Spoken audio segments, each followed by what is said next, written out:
नेपाली साहित्यिक जगतमा क्रान्तिकारी कविका रूपमा चिरस्मरणीय नाम हो धरीधर शर्मा कोइराला। भानुभक्त आचार्यपछि नेपाली जातीय कविमा उनकै नाउँ दरिएको छ। खास गरेर उनका कविताले 2007 सालको आन्दोलन छेड्न महत्त्वपूर्ण भूमिका खेलेको थियो। नेपाली भाषा, नेपाली भेष र नेपाली शैलीका उनी कट्टर पक्षपाती थिए। उनी समाज सुधारक र यस विषयका सूत्रधार पनि थिए। बाँचुन्जेल उनी आफ्ना सिद्धान्तमा नै उभिरहे। अन्ततः उनले नेपाल र नेपालीको गीत गाएर नै आफ्नो भौतिक चोला रित्ताए।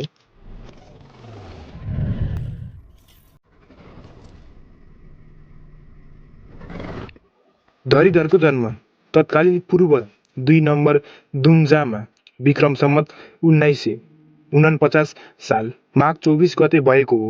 माता पुण्यमाता देवी तथा पिता अवन्तीनाथ कोइरालाका पुत्र धरीधरको बाल्यकाल हजुरबुबा पूर्णानन्दको काखमा बित्यो। बनारसबाट आइएको अध्ययन पुरा गरेका कवि धरीधर नेपालमा जागिर नमिलेपछि आफ्ना समकालीन मित्र पारसमणि प्रधानको सहयोगमा विक्रम सम्वत 1976 मा दार्जिलिङको एक सरकारी विद्यालयमा नेपाली शिक्षकको रूपमा प्रवेश गरे।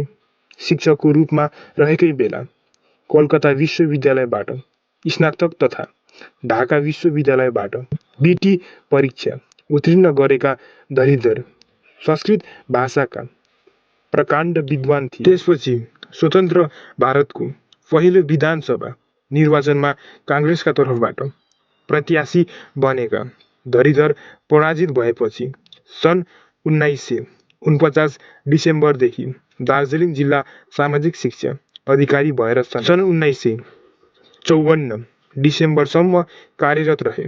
त्यसपछि विक्रम सम्वत 2012 सालमा नेपाल फर्किएका धरीधरले फर्पिङको त्रिभुवन आवासीय माध्यमिक विद्यालयमा प्रधानाध्यापकको रूपमा कार्यरत रहे। दार्जिलिङको नेपाली भाषा साहित्यको जग निर्माणमा महत्त्वपूर्ण भूमिका निर्वाह गर्ने अग्रणीका रूपमा धरीधर शर्माको नाम आउँछ। नेपाल र भारतको दार्जिलिङ बीच साहित्यिक सेतुका रूपमा यिनकै अद्वितीय भूमिका रहेको छ। त्यति बेला स्कुलमा पढाउँदै साहित्यिक सङ्गठन गर्दै आफ्नो सृजना यी अघि सार्थे। उनले नेपाली भाषामा धेरै नै फुटकर लेख रचनाको निर्माण गरे अनि 8वटा आफ्ना कृति प्रकाशनमा ल्याए। उनी नेपाली, संस्कृत, हिन्दी, अङ्ग्रेजी र बङ्गला भाषाका पनि ज्ञाता थिए। कोइराला भानुभक्तका भक्त थिए। उनको मुखमा भानुभक्तको रामायण नै टाँसिएको थियो। उनले आफ्ना हरेक रचनामा पनि भानुभक्त मात्र खेप्थे। कोइराला जहाँ गए तापनि नेपाल मात्रै बोल्थे। उनी राणा शासनको जग हल्लाउने कुरा मात्रै गर्थे र त्यस्तै लेख्थे। त्यसैले दार्जिलिङ नै बसे ताका पनि उनलाई राणा विरोधी कामका अतिरिक्त गोर्खे सिपाही भड्काउने कुचेष्टा गरेको आरोप लाग्यो।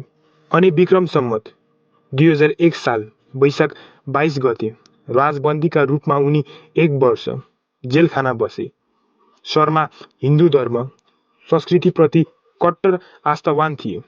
नेपाली साहित्य सम्मेलनका हरेक भाका र प्रस्तुतिमा पनि उनी हिन्दू धर्म र संस्कृतिकै रङ पोख्थे। उनको वास्तविक नाम धरीधर शर्मा कोइराला हो, तर हामी उनलाई धरीधर कोइराला भनेर चिन्ने गर्छौँ। उनको पहिलो विवाह अर्कलाल उपाध्यायकी छोरीसँग बनारसमा भएको थियो, तर उनको पहिलो श्रीमतीको विवाहको 5 वर्षपछि निधन भयो। त्यसपछि उनको दोस्रो विवाह चन्द्रकुमारीसँग भयो। यी दुईबाट कुनै पनि सन्तान नभएपछि धरीधरले तेस्रो विवाह इलामकी गङ्गादेवी अधिकारीसँग गरे। यी दुई दम्पतिबाट अच्युत कोइरालाको जन्म भयो। धरीधरद्वारा लिखित नैवेद नामक प्रसिद्ध कविताकृति बाहेक सम्पादन नेपाली मञ्जरी, लोकको रात जस्ता कविताकृतिहरू पनि प्रकाशित छन्। धरीधरले विभिन्न लेख रचना, जीवन तथा व्यक्तिवाहहरू नेपाली वाङ्मयलाई दिएका छन्। शैक्षिक तथा सामाजिक चेतना, उच्च संस्कार, देशभक्ति एवं मानवीय धारणा जोगाउने खालका प्रेरणा धरीधरका कृतिहरूमा पाइन्छ। विक्रमसम्म 2022 सालमा धरीधरलाई नेपाल प्रज्ञा प्रतिष्ठानको त्रिभुवन प्रज्ञा पुरस्कारबाट सम्मानित गर्नुका साथै आजीवन प्रज्ञाका रूपमा सम्मान दिइयो। विक्रमसम्म 2031 सालमा नेपाली साहित्य सम्मेलनले रथ शोभायात्रा गराई सम्मान दियो। विक्रमसम्म 2031 सालमा नै त्रिभुवन विश्वविद्यालयले साहित्य महाविद्यावारिधीबाट सम्मानित गरेको थियो। आफ्नो सम्पूर्ण जीवन नै नेपाली भाषा तथा शिक्षाको सेवामा समर्पित गरेका धरीधरको विक्रम सम्वत 2036 सालमा पशुपति क्षेत्रमा निधन भयो।